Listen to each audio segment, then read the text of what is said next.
Hello, everyone. I want to thank you for taking the time to join us today to talk about how to mitigate against COVID-19. I know the last 6 weeks have brought viruses, and more specifically aerosolized viruses, to the forefront of our minds. At Johnson Controls, our history has been typically focused on HVAC equipment, personal comfort, and of course energy savings. But today, I think many of us now feel an obligation to add protection to that list. I hope you find this hour fruitful. I hope that you find some nuggets of information to help you on your road to enhance protection of your facility and your stakeholders. And if the CDC and other health organizations are correct, I think aerosolized viruses will be at the forefront of our thoughts going into this fall. Dave, can you switch slides? These are the 6 items that we're going to cover today. I think that most of you are here to really understand how to combat COVID-19. We're going to focus on the latter half of the presentation. We'll have content around that and how to protect you and your constituents and your buildings against this virus. 2 quick housekeeping items. If you can, we'll have a Q&A. I can't see the screen that you guys see, but we'll have a Q&A. I would ask you to put any questions that you have into that Q&A. We will probably take the entire hour to get through the material, and we won't get a chance to get to the Q&A. But if not only you provide the questions, if you can also provide your email address, we will ensure that everyone gets answers to the questions after the presentation. Additionally, there'll be some follow-up materials which we'll provide as well to help with you in your process. So with that, I'm going to introduce Robert Tanner to take over the presentation. Great, thank you, Todd. I appreciate it, and thanks to all of you for joining us today for this session. We're going to move right into some of the learning, and as Jim and I share this material with you today, understand that what we are presenting is recent learning for us. So we're learning along with you as we've been going through and understanding. We have a lot of HVAC experience between the two of us, but it's amazing when you put your head down and focus on a particular area, how much you sharpen that information, knowledge that you have. So a couple things. I want to address how air cleaning methods and COVID-19 virus control are handled. Now, I'll make a disclaimer up front. We don't actually have tests with COVID-19, and Jim will talk to some of that as well too, but we're basing the effectiveness of what we see here on similar viruses. A couple things we'll go through when I talk about these air cleaning methods, and you may be looking at one now that says it doesn't look like an air cleaning method. I'll talk about that shortly. The first one is ventilation using outside air or outdoor air, as you might refer to it. And the second one you see on the list that looks like an outlier is humidity. And our discussion relative to humidity is really about the effect that humidity has on viruses. And we'll talk about ideal ranges and safe zones specific to that. And we have to factor that all in with our air cleaning methods. Then the other 3, filtration. Any air system that you have, particularly any ducted air system that you have, has some type of filtration. Most of that filtration is designed to keep the equipment clean. Some of it is also designed to help clean the space. We'll talk about the effect of that and how that plays in. But I think the stars of today's discussion, and when we start talking about ways that you can enhance your systems and improve air cleaning capabilities, again, specific to virus control, are the use of UVC or UVGI, ultraviolet germicidal irradiation technologies, and then bipolar ionization. And we'll speak to both those. And if you're not familiar with either one of them, that's part of why we're here. So Jim, I want to talk first about how the COVID-19 virus spreads, or how viruses spread in general. And we need to understand that first before we can get into how does the HVAC system play into that, and what role does it have as air is distributed around internal building spaces. Some of you are probably well versed in this already as you've been listening to either reports or information, or you've been consuming information on your own from the CDC, the Center for Disease Control. This information is taken directly from that. Two ways the virus spreads, person to person. And if you look at the box over to the right, this is the reason we talk about 6 feet social distancing as a way to make sure we're not carrying or transmitting those respiratory droplets when a person coughs or sneezes.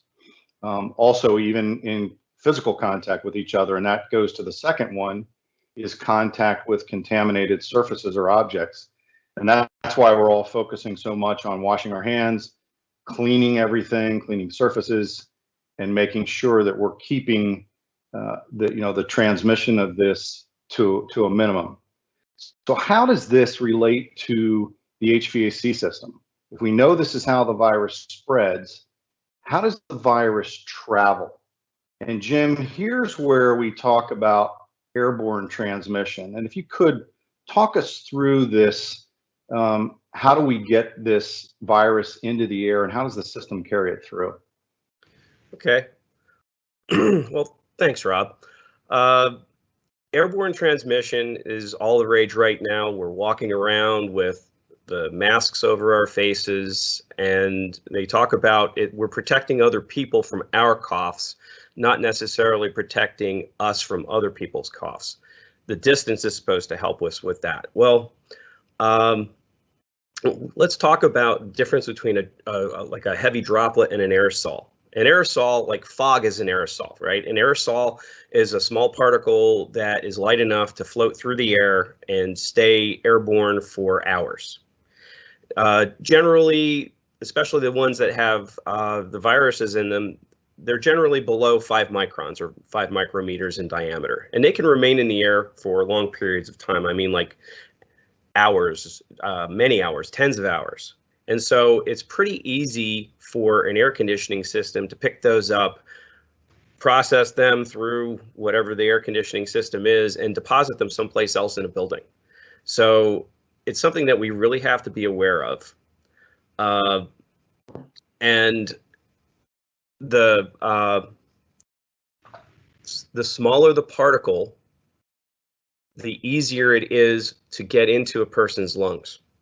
So it's the really small particles that we have to worry about. The virus itself is about 0.12 microns. It's a typical, what's called a coronavirus. This isn't the only coronavirus. This is just the newest one that we're aware of. So they don't travel by themselves. They don't jump off of a surface and become entrained. It takes somebody coughing, or less pleasant even to think about, the flushing of a toilet, to create those aerosols. If you're cleaning a surface and you're using a pressure washer and it has the virus on it, you could potentially create an aerosol that will take the virus and entrain it. So it's really important to understand how the droplets work mechanically. And heavier droplets, for example, larger than 5 microns, they stay in the air for maybe a few seconds up to a minute, and then they'll drop out. And those are the ones that will become the surface contamination, or indirect contamination for people who pick it up, touch it with their hands, touch their face, and get infected that way. So let's look at the next slide. Sure. And start talking about ventilation strategies. Go ahead, Rob. Yeah, sure. That's okay, Jim. Sorry, I didn't mean to cut you off there. Wanted to think about ventilation strategies. One of the items on our list, one of the ways of air cleaning, is ventilation. But Jim, when we think about ventilation strategies, there's a whole bunch of things that come along with this, right? It's just adding more outside air, more ventilation.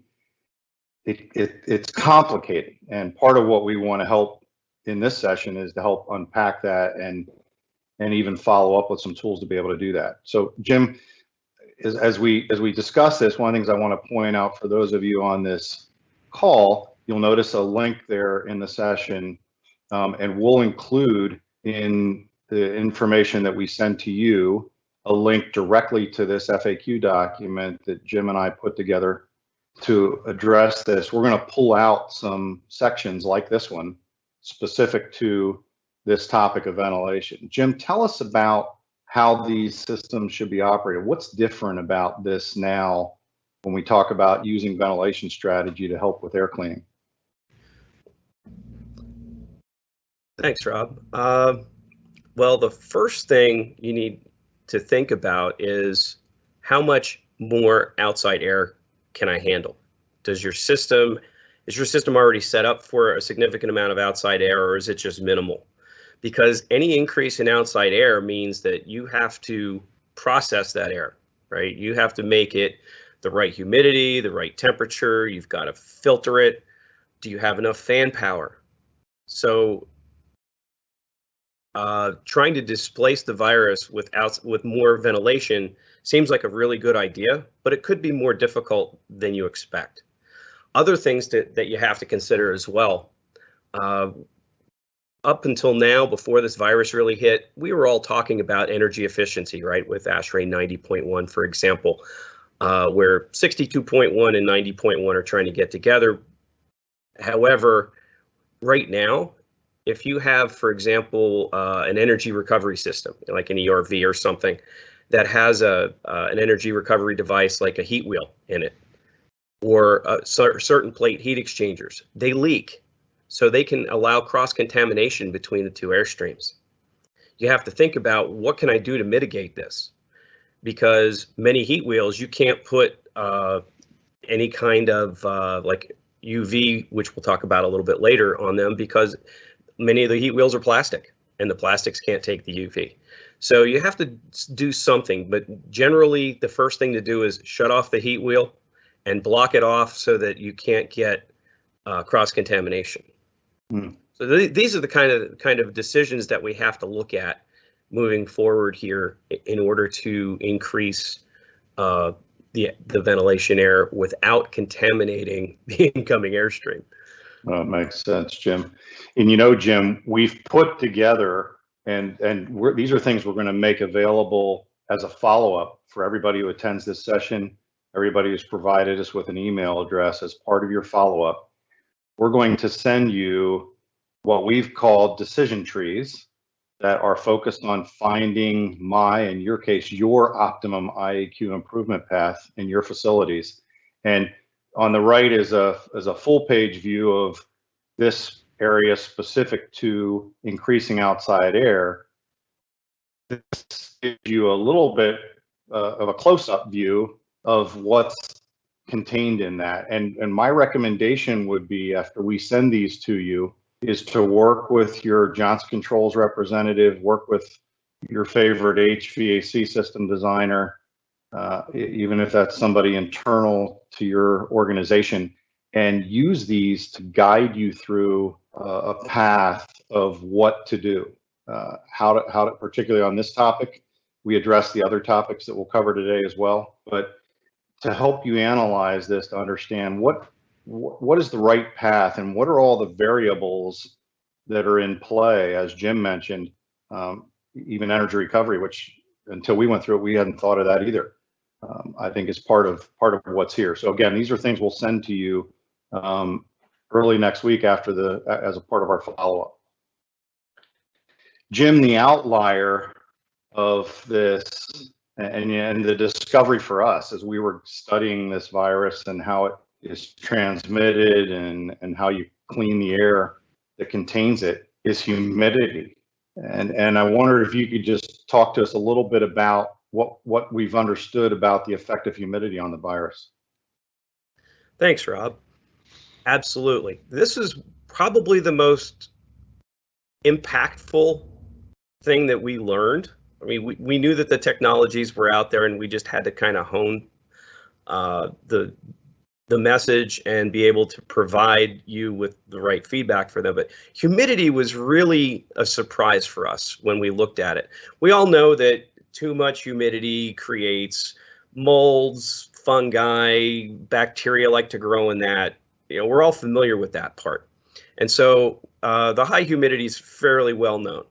But where we really got a good understanding was when we went to low humidity. And the problem with low humidities is that this coronavirus really thrives in the lower humidity, the current one. The viruses that thrive in high humidity are more your rhinoviruses, like your common cold and things like that. But the virus will travel farther when you have it aerosolized in a low relative humidity, because it allows the droplets to stay small. And so they will stay entrained longer. But also, the double whammy with this is that the low humidity, and I'm talking like, 20%, 15, 20%, even up to 30%, our nasal passages and our throats, they dry out, right? The bronchial tubes, they dry out. And so you don't have as much mucus. Well, the mucus catches all these nasty things that try to come in, and then we cough them out. That's the mechanical process of a human being. Well, when you have it dry, and then you have small aerosolized particles, they can go farther into the lungs. And so you take this very nasty virus, get it farther in the lungs because you can't catch it, plus the fact that it can meander around all the little corners and everything because it's small and very maneuverable. You can see why having low humidity is not a good thing. So what we found is that 40 to 60% is your optimum safe zone for pretty much everything when you look at the chart here. If you can maintain your humidity between those levels, you're going to win on humidity. Now, humidity alone isn't going to mitigate the virus, but what you're doing is preventing it from easily transferring into the humans and infecting them. And Jim, thinking about the conversation we just had about outside air, humidity control is part of the complication of introducing more outside air. You may need to add humidity or remove humidity as you use outside air as a means of, say, mitigating the virus. So yes, and also, if we could go back to that slide for just a second, please. What the CDC recommends for adding humidity, they recommend direct steam injection. They they don't tell you not to use like a cool media pad, but the preferred method is the hotter method with direct steam injection. Thanks for that clarification, Jim. So Jim, let's talk about the air cleaning methods. I mentioned at the beginning that every system has filters, and filters of the technologies we'll talk about today, if I can refer to filters as a technology, and I think we can. Absolutely. Filters are static devices. What does that mean, Jim? What do we mean when we talk about static devices? Well, it means that we're not putting any energy into them. You put them in and they do what they're going to do, right? The air flows through them and they catch whatever they catch. So all filter media that we use in HVAC can trap particles of varying sizes. There's none that are like a sieve, for example, like a screen, where all the holes are the same size, right?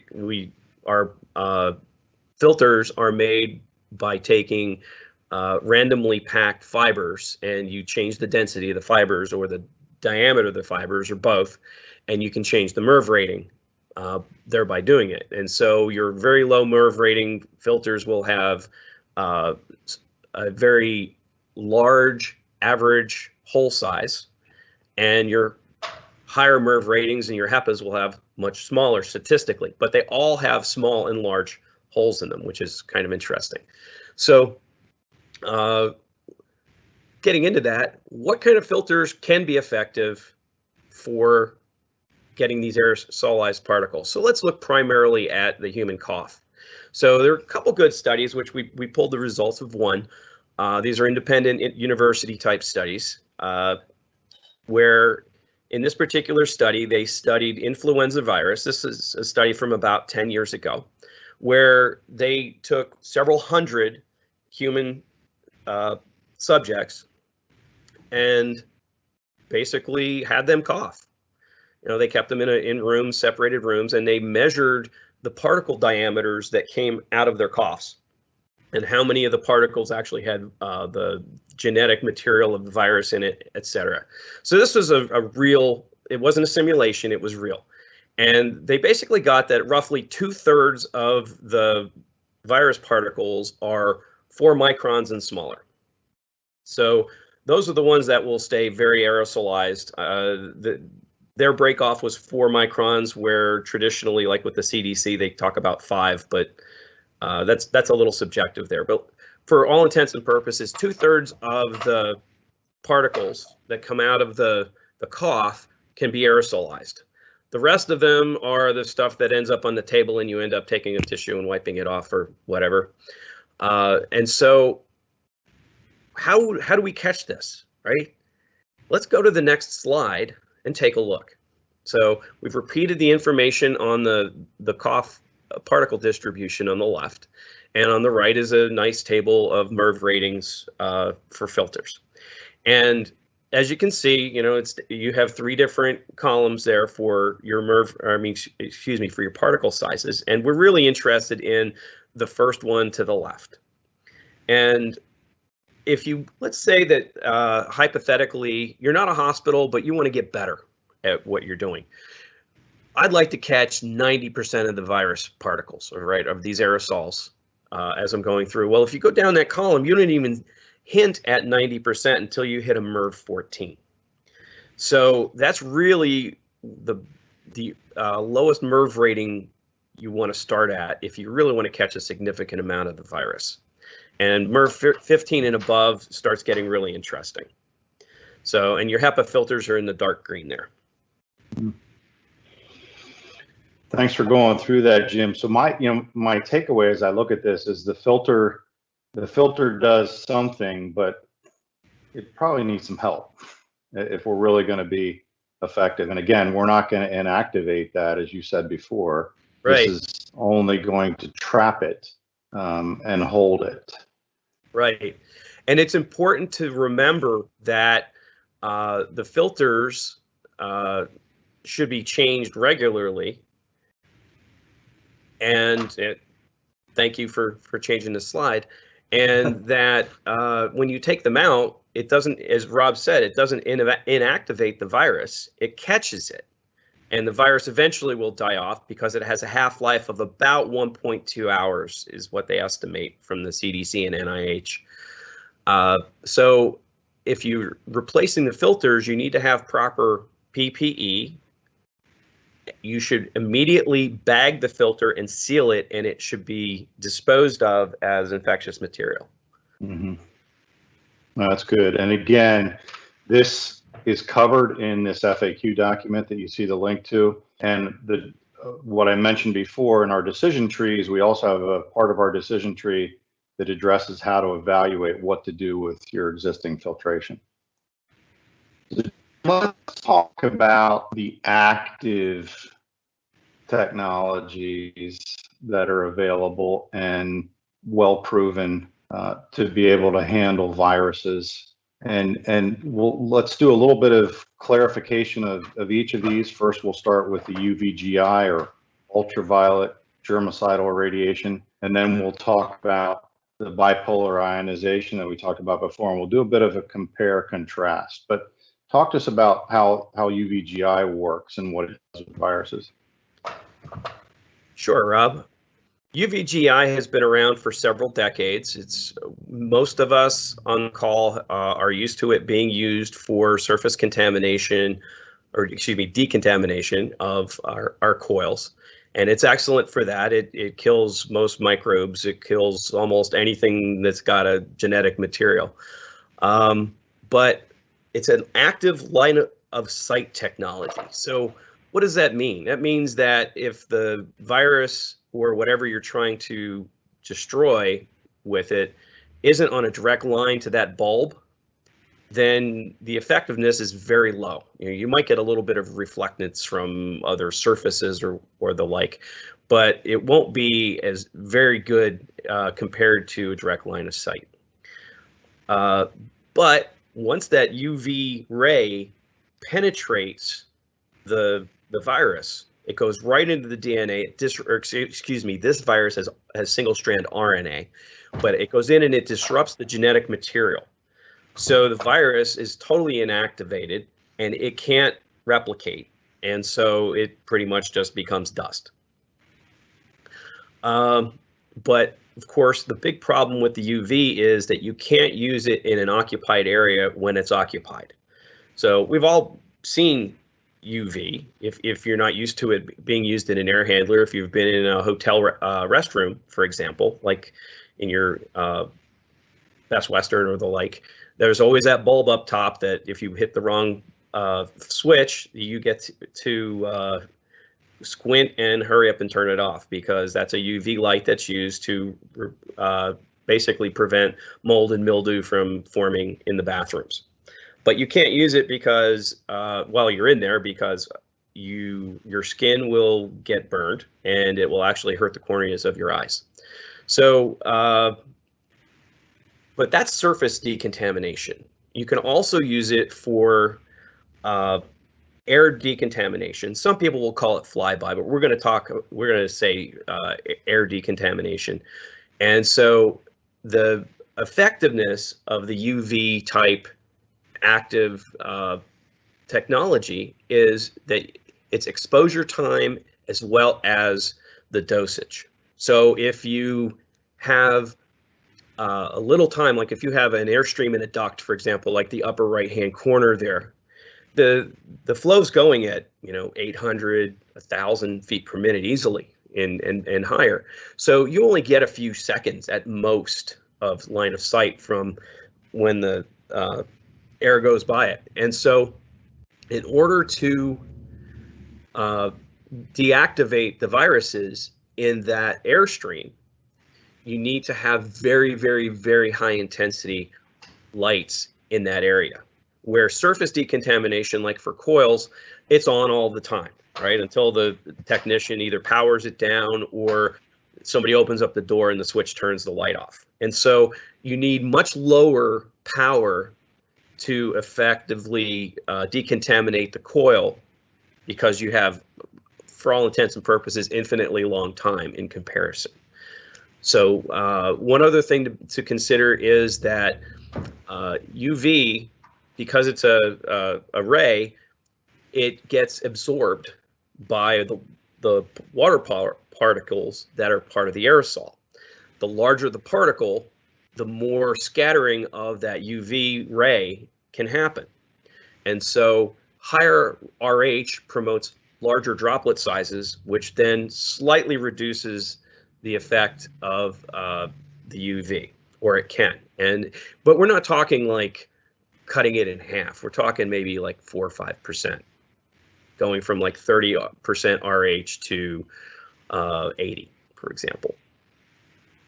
So Jim, let's look at this in an air handler or a packaged rooftop, some HVAC unit that would be used to move air, and talk a little bit about the costs associated with it. And as I think about our audience here saying, okay, you talk about this technology, what does it take to retrofit this, to add this in to an existing unit? And as we look at this, let's focus on the unit image at the right and just make sure we're oriented. We've got airflow moving from right to left. And so we have an area where we've got outside air and return air, and traditionally they're mixed there before they hit some initial filter. And that's that filter I talk about that's there primarily just to keep the equipment clean. We may go through some sort of a heating element, like a heating coil. We'll go through some cooling coil, that could be chilled water or DX. And then downstream of that cooling coil is where we would put this airborne inactivation, this high intensity array of ultraviolet lights. The side benefit you get with having it in that location is that you also get coil surface decontamination as a byproduct of that. And you don't need that level of intensity that Jim just described for airborne inactivation for the coil surface decontamination, but the close proximity of those lights to the coil gives you that added benefit. And you can see from the chart on the left, we've broken down into some rough budget add-on prices, and I'll talk through some of the details there in a minute, for some units of different sizes from 10 through 50,000 CFM, or if you're thinking about this in terms of capacity of a package DX rooftop, I put the tonnage there, the equivalent tonnage there. And the dollar amount there represents what it takes to get that array for the airborne inactivation, which is a fairly high concentration of UV. And again, the side benefit of the coil surface decontamination in this location. Now, what that price does not include is the electrical service, the power that would need to be run to that. And for reference purposes, what I put there, based on 120 volt AC single phase, the requirement of the electrical service associated for each of those size units or capacity of units. And so in the upper right corner is just an image. We've partnered with UVDI as a vendor partner for us with this product. And this represents their VMAX grid, which is an array that would be installed where I've shown it located there in the unit. Hey, Rob. Yeah, Jim. One thing to remember, if you have an air handler that doesn't currently have a UV system installed, then you also have to be careful when you do that installation that you cover any wires that are exposed, any other elastomers, seals, and the like, because the UV will destroy the insulation on the wires, it will degrade the seals, and the like. So you have to be careful. You need to take that into proper consideration for the segment that it's going into. Good point, Jim. Thank you for bringing that forward. So, Jim, let's move on to the other active air cleaning technology, bipolar ionization, or as we'll often refer to it here as BPI, because we just get lazy sometimes in saying that. But another active method that inactivates those microbes, but it does it differently, Jim. How does this work, and how does it work differently than the UV we just spoke about? Well, let's go back to probably everybody's first residential unit that they've seen. If you've had an air ionizer, you've probably had something like the unit that's shown on the upper right there. That is what's called a monopolar ionizer, and it's the type that has the wires. It has a little fan. It draws the air through. It puts a static charge on the air, and then it has collector plates at the end that are oppositely charged, and it grabs the particles that were ionized by the wires, right? Since they're opposite charges. Now, most of us who've had those, and I have one of those, and I still use it, by the way. The unpleasant part of it, of course, is that you have to pull those plates out every once in a while and clean them, and the dust is kind of nasty and it kind of goes everywhere. But that's a good thing, because one of the things that particle air ionization does is it coalesces particles. So you take smaller particles and you charge, like, let's say you put a negative charge on it. There are also positively charged particles already in the air. Those will clump together, and then because you have a strong, in this case, a negative charge on it still, it will still go to the positively charged plates or the oppositely charged plates. And so that's a good thing. But those particular ions don't react with everything. So now let's take it up a notch and go to bipolar ionization. Now, the bipolar ionization units are more appropriate for your larger systems. So not just a little room system. Maybe you could use it for it, but they're generally either larger residential, light commercial, and large commercial systems up to doing, like, sports arenas, for example. And it works. Rob and I really like this particular analogy of using a bubble machine. So imagine a bubble machine that's just putting out millions and millions and millions of bubbles in a big room. And they scatter, they follow the airflow around the room, and they bump into things, they pop. Well, let's imagine that the popping is the ion reacting with something in the air, right? They'll react with microbes, they'll react with VOCs, and the like. And so any contaminant, anything that a radical can attack, it will. And so as it goes across the room, then you get fewer and fewer as you use it up. So this is a technology that you can use just constantly. So the bipolar units create positive ions, and then they switch to negative ions, then they go back to positive ions. So they come in waves. And in between the waves, where the negative and positive ions are together, they will react with each other and kind of use each other up. But you're putting literally millions of ions per cubic centimeter at the ionizer itself. And so there are a lot of ions to go around. And they go through the air. And what's really nice about this is it's not a line of sight technology. So while it may be a little slower at totally reducing the amount of microbe throughout your space, you can use it constantly, and you can use it with people there.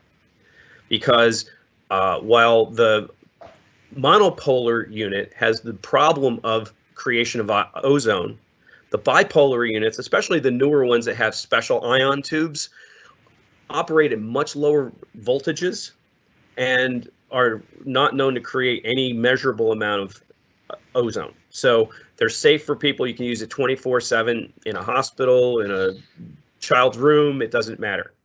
It's very safe. It also doesn't show a dependence on humidity levels, which is really nice. So with this technology, you can run it all day long. It'll decontaminate not only the air, but the surfaces. It doesn't discriminate. Wherever that contaminant is, it will react with it. The bottom of a doorknob, a handle on a drawer, for example. We don't think of those things all the time with some of the other technologies. But with this technology, if the air gets there, it will eventually react with the microbes there and help to inactivate them. Excellent, Jim. Thanks for that explanation. So similar to what we did with the UV application, let's take a look at bipolar ionization, or BPI, costs and a recommended location in a unit.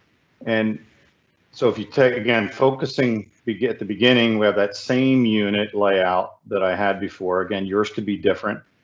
But a couple things that are different. First thing you'll notice as you go toward the end of the unit, the BPI location is at the discharge.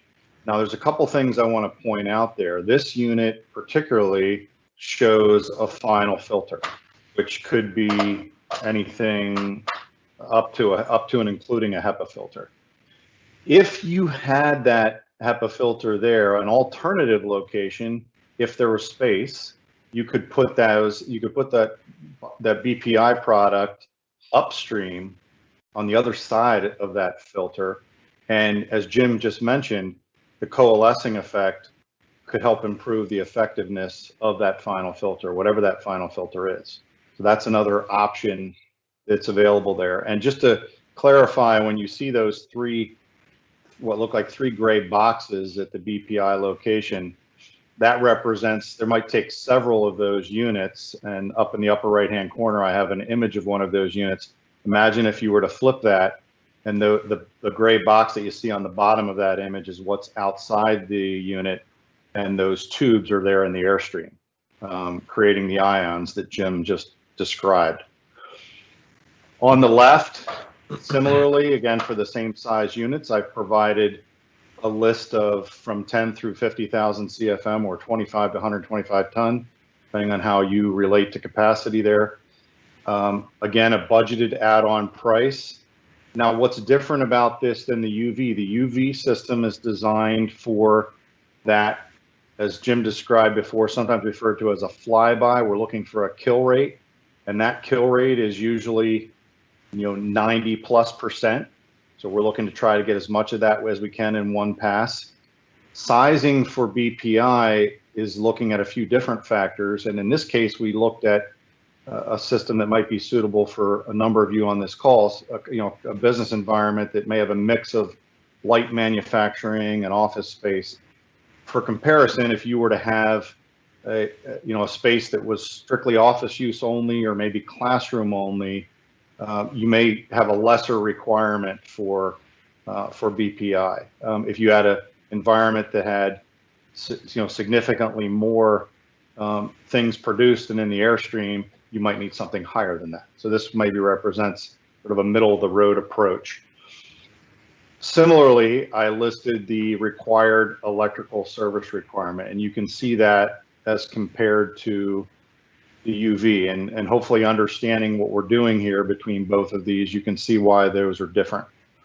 Again, that budget add-on price does not include that electrical service, but I do provide it there so you understand what that is. So, Jim, any other comments about the system application here? No, I think you covered it well, Rob, especially mentioning that putting the BPI upstream of the final filter can enhance its performance as well through the coalescing of the smaller particles. So you've covered it pretty well. Thank you. So let's look at the next piece of this that probably many of you are already thinking ahead and saying, okay, you gave me some first costs, some budgetary first costs to be able to add these systems on to existing HVAC units that I have. But what are the ongoing costs? And so we'll put that in the category of a TCO, or total cost of ownership. And I put an asterisk there because it is only inclusive in this case of the annual replacement cost of the consumables. And the consumables for these, in the case of the UVGI, it's the UVC lamps, which are replaced every year. And for BPI, it's the ionization tubes, which are replaced every 2 years. But I've done the comparison based on annual costs. So I've normalized that for a yearly cost to replace those consumables. What is not included in the TCO comparison is the labor to do the replacement, and of course the energy cost used to the energy consumed to power either one of these is not included in that TCO. But this is to give you some reference of, so what are my ongoing costs? And this really represents the only maintenance costs associated with either of these technologies, replacing these tubes.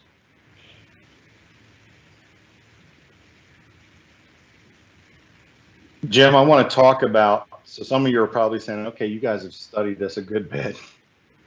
What would you do?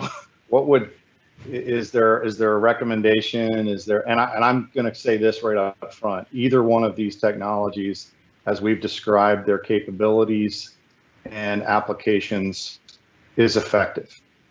Right? They bring something forward for you. And one of the things we really didn't talk a lot about, Jim, is all the additional benefits. We're focused here on what do these two active technologies do to viruses.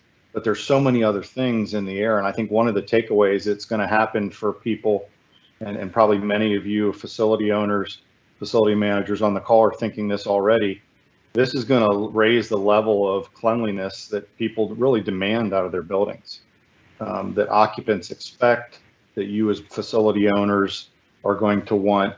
And so you get a lot of other benefits of cleaning air, and again, not just viruses with either one of these. But as Jim and I have looked at this, one option we wanted to put out there for consideration, and as we're looking at this, is a way to leverage both technologies. And I want to talk to you about what you get if you could combine both of them in an application. And first thing I want to address is on the right, the UVGI. I've got an asterisk there. In this effective option that we're bringing forward or representing here, is that this would be for coil surface decontamination only. And so what do I mean by that? Many of you on this call probably already have experience with this. Jim alluded to this before.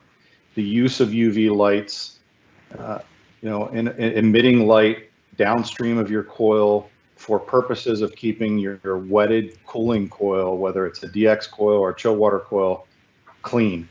And there's a couple of benefits if you look at the 3 items that I have stacked on that side of the balance beam. You get consistently clean coil, which reduces system operating costs. And I think this is often greatly overlooked at the benefit of being able to do surface decontamination, and UV does a great job of this. Keeping those coils clean keeps pressure drop reduced, because that'll build up over time, because I think we could probably all admit that the best filter in the air handler is the cooling coil, right? Because over time it will clog up, and the UV helps to keep it clean. So it reduces the fan energy that's needed to overcome the resistance that builds up over time. It also helps with the heat transfer. And I think that's a part a lot of us forget about, is the effect on the heat transfer. And over time, we have less capacity and we take more energy to get the capacity that we need.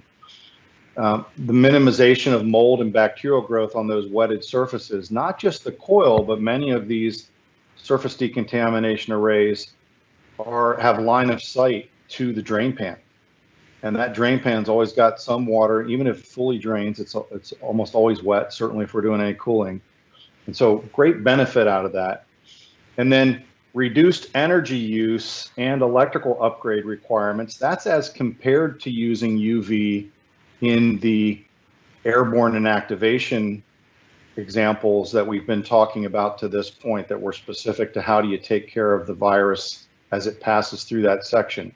And so back over to my asterisk next to the UV GI, in that situation, we're talking about 50% or less power requirement compared to what we showed you before for UV airborne inactivation. Hey, Coming Rob, over, yeah, go ahead, Jim.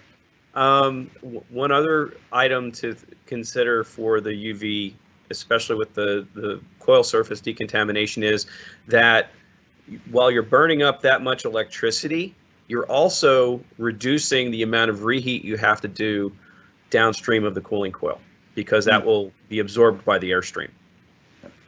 No, good point, Jim. Thanks for bringing that out. So let's look at the left side of that balance beam, the BPI, bipolar ionization side. Again, just reiterating what we've talked about and what Jim has brought forward in terms of what it does, enhancing performance of existing filters, any filter, by the coalescing effect, the cleaning air and surfaces, including the unit and the air distribution systems, as those ions are emitted from the unit through the duct distribution system and into the space. And then, as you saw from the power consumption requirements, low energy use and reduced electrical upgrade requirements. Again, we're putting this out there as I think all of these things we're talking about have viability, which is why these are application specific, but something for consideration is a way to bring these two together. So at this point, I don't know if there's anything else, Jim, for you before we hand this back over to Todd for some additional discussion and maybe some wrap up and closing to make sure we did everything we said we were going to do in this session and covered everything we said we'd cover. I would just like to remind everybody that if you have any questions, make sure you put them into the Q&A and include your email address, please, so that we can, after this, respond to you directly. Thank you, Jim. Appreciate you doing that. Todd? Yeah, I guess I would just, before I get started, I do want to say exactly what Jim just said. I have the email list of everyone who has accepted, but I know in several cases there's been one acceptance, and then it's several people from the facility are going to be attending this. So again, we have, I think, close to 60-ish questions so far, which some of them may be duplicates, but we'll get those questions, we'll get those answers, we'll get those back out to you. I can certainly leverage the email addresses that accepted, but please put your email addresses into the Q&A. No one else will see them, so that'll stay private, but please put those in. So As far as the content, I hope again that this was a valuable 50 minutes or so. I think it was. I think we talked a little bit about COVID. I think most of the folks that were on this call have watched enough news and CNN and whatnot to understand a little bit more about the disease or the virus. But again, I think we used specific CDC information, so that's the most accurate we could possibly get at the moment. Different air cleaning methods. I think we talked pretty clearly about that. Humidity, I think, is a really important aspect that probably not a lot of folks thought of. So, make sure you're within that range. Make sure you get with the appropriate folks. You're potentially a design engineer to kind of follow up with them, measure where you're at now, and make sure you're within that range so that you're able to, whatever solution you're evaluating, that solution is able to work as best as possible. Filtration, I think we talked a little bit about that. I would tell you that my perspective is that filtration is good. Certainly it would be great to go from a Merv X to a Merv Y. Your infrastructure probably can't take a large jump, but I think what you learned today through the bipolar ionization is that it can help improve some of the efficacy of your current filtration, but certainly I think there is an opportunity to possibly move up maybe from one rating to another, but you're not going to probably be able to do any significant upgrades in filtration. We want the filters to work. We want to make sure that we're following best practices when we remove them. We want to help them work a little bit better with different technologies, but probably filtration is not going to protect you against COVID-19. Outside air, again, I think that it's really important to kind of put energy savings maybe on the back burner for right now. Make sure you're looking at any energy recovery devices, bypassing those if possible. Again, going back to the amount of outside air, as you're doing evaluations, make sure that you're checking your humidity. So don't just randomly go from X percent of outside air to Y. Make sure you're understanding that in the context of relative humidity, because obviously those will get affected. And lastly, I think the last two items that were discussed by Robert and Jim around the UV sterilization or UV germicidal sterilization and the bipolar ionization. I think that was really the crux of this conversation, to let you know what's out there, how they can help, what their advantages are, what's kind of a rough order of magnitude in cost. Certainly, we're happy to put together quotes, but we wanted to make sure that everyone understood roughly what the rough order of magnitude cost was, and then also kind of that lifetime or annualized cost. And you can easily look at the energy comparison as well. So hopefully, again, what I'd say is that the hour or 55 minutes was worthwhile. You took some nuggets away. You feel a little bit more prepared than you were before. If you're interested in any of these solutions, reach out to your Johnson Controls representative. We are, needless to say, happy to get engaged. We will have the Q&A that we send out to you after the fact. We'll have some additional information that we forward, and then what the plan is, I think at this point is that we've recorded this session, and we'll push that out to the salespeople. So on a case-by-case basis, if you need to get a hold of this to kind of share it within your organization, we're happy to facilitate that. And with that, I certainly again appreciate your time, Jim. Appreciate your time and your knowledge, Robert. Same thoughts. And thank you for your time today.